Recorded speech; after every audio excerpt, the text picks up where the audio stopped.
Hey, it's Pastor Mike.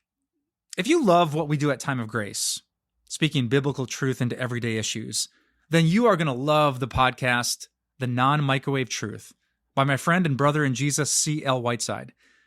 C.L. is a high school educator and a coach who isn't afraid to take on tough topics, but always through the lens of God's Word. Just search for The Nonmicrowaved Truth wherever you get your favorite podcasts.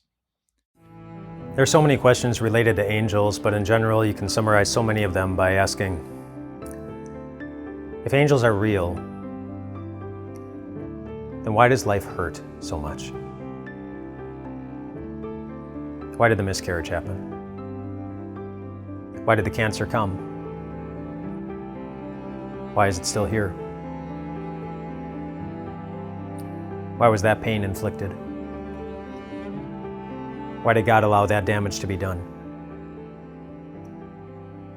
If angels are real, then why does life hurt so much? There's a place in the Bible I'd like you to go to with me that helps us answer that question. It's in Luke chapter 22. It's the night before Jesus dies, and he's in a garden called Gethsemane, and it says this. It says, Jesus went out as usual to the Mount of Olives, and his disciples followed him. On reaching the place, he said to them, "Pray that you will not fall into temptation."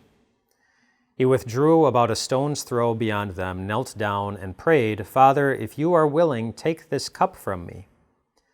Yet not my will, but yours be done."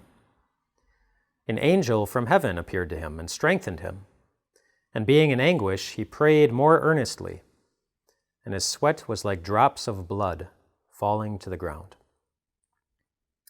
Now, I want you to take note of the order of events there. So Jesus was already in anguish, knowing what was going to happen. He knew the crucifixion was coming the next day. He knew his disciple Judas was going to betray him that night. He knew that his disciple Peter was going to deny him multiple times. He knew that was coming, and he asked that it be taken away for the same reason that any of us would. None of us like to go through any amount of pain. So he's already in anguish. And then, after he prays, it says, an angel from heaven appeared to him and strengthened him. And then,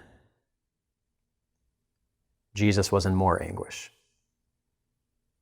Jesus was in more anguish.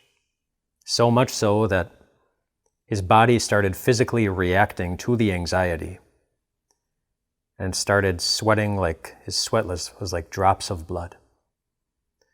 And so the angels did not stop the anguish from happening. Or another way to say it, life doesn't hurt because there aren't angels. It hurts because this is a world that we need to be saved from. That's why life hurts.